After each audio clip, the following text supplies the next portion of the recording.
Ooh, magic flower. Wait, am I being spied on? Is someone looking at my ass?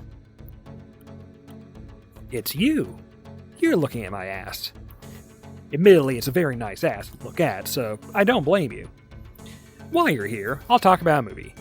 It's not the one I'm set here for. Very shockingly, I could not find a Castle Grayskull in VR chat to film in. What the fuck? How is that possible, nerds? Why is there not a fucking 2-scale, perfectly made Castle Grayskull in this VR reality thingamabob? I'm disappointed in you. You specifically. Yeah, I'm pointing at you. You know what you did. You didn't make Castle Grayskull. That's what you did. Bad boy. But who made a Castle Grayskull? Amazon MGM. And Mattel. Mattel made the toys. Amazon MGM sprung up the money, and we have a movie that is what I'm going to talk about today. Masters of the Universe 2026. Because this is technically the second attempt at a live-action one. If you want to count the canon film, which is almost borderline He-Man in name only-ish, maybe. It's not great. Even for a bad movie, it's not. Even for a fun bad movie, it's not the best choice. You have better options for your 80s cheese. This is 80s cheese. This is some big stack of Gouda just put right on your plate. So, how's this meal of muscle-bound barbarian men with no shirts and furry pants and skeletons with bodybuilder smurf physiques? It's a mixed bag, unfortunately. I wanted to love this. I really, really, really did, and the parts that work really, really well. The stuff that doesn't work does not work quite significantly. So we have a product to where it's pretty fun, but I could have loved it. And I didn't love it. Because it's not quite there where it needs to be. It's a film to where if you took a big old hatchet, or in this case magical sword, and just chop, chop, chop, trim this thing down to like a nice, tidy, barely 80 minutes, you would have a really fun-ass cartoon tribute action movie. As is, it's an action comedy where about 75% of the comedy does not quite work. Well, 50% of the comedy doesn't work. The stuff that does work is all the stuff you would actually want in a He-Man movie. He-Man's good. All the toys are here. All the vehicles and monsters and all the stuff is here. There are some extreme deep cuts. Hi, Yellow Gorilla that I only know from one toy line. You're in here. Hi, Mossman. Bye, Mossman. So on, so forth. Shockingly, Jared Leto. Yes, folks, Morbius and killer franchises is actually probably the best part in this whole movie. He is a great Skeletor.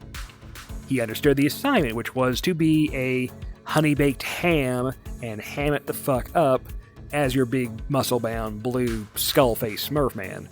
And he's great. He's funny as hell. And the humor, which this movie is buried under of the awkward moment and kind of point out the ridiculousness stuff, works for him because he's a giant blue skeleton man. It works for him. Everyone else, not as much, to the movie's detriment. Best example of the humor here that doesn't work? Remember Thor, the last chunk of Thor 3 and all of Thor 4? Yeah, remember how the jokes in that did not work because they were just either repeat themselves constantly or just point out the awkward or cheesy goofiness of the situation and then be awkward and annoying and just pointing it out? That stuff that killed that character for a lot of people. That's in this movie a lot. That is a large portion of the humor. It almost sinks it, because there's too much of it. There's some funny bits, like there's some dick jokes and fisting jokes. Haha, the first time, not the fifth time. Repeatedly. There is a lot of that.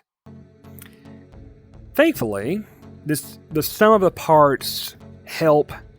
Leto carries this thing on his skeleton back. When the humor works, it works great. It looks really fun and accurate to the show and the toys. This looks like a bright, colorful fantasy sci-fi thingamabob, which is the Masters of the Universe franchise in a nutshell. It's action figures slamming together with stupid toys and cool monsters and just fun stuff to be a kid with. That's here. That part is accurate, that part is fun. The action, pretty great, honestly. It's just most of the humor bits just overcooked, oversaturated, too much. Way too much. Again, this is one of these, a movie that will hopefully have not a Snyder cut, but a fan edit, which will chop these things down and make this thing actually probably pretty damn good. We'll see.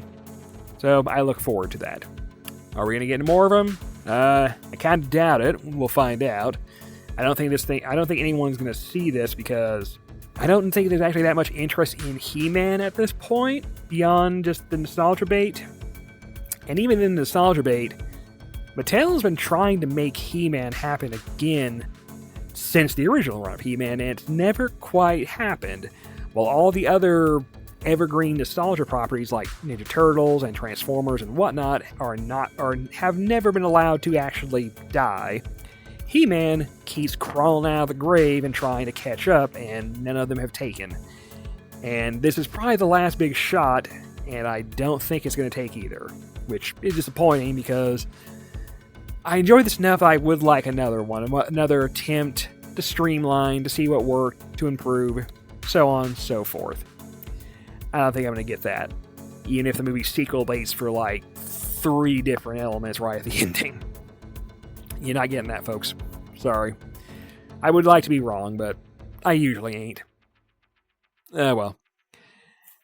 But yeah, it's a 2-hour dick joke / toy commercial that's kind of buried under too many dick jokes and awkward pause type humor to point out the dick joke.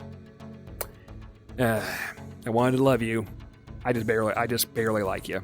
And apparently, the way you properly use Jared Leto, make him completely unrecognizable. And he works perfectly then. So, that's fine. He-Man! Go watch He-Man. And watch this. It'll be on Amazon in like a week, because Amazon paid for this thing, and there's a lot of Amazon product placement, including a truck running over Beastman briefly. So, that was kind of funny. I don't mind when the product placement causes bodily harm. Like and subscribe, etc., etc. Pay me to draw you porn. Yada, yada, yada. You pay me enough, I'll put on a skimpy fur loincloth thing. And it's a metal bra tata thingy. I could pull off a metal tata thingy. Tata thingy. Go away. Bye.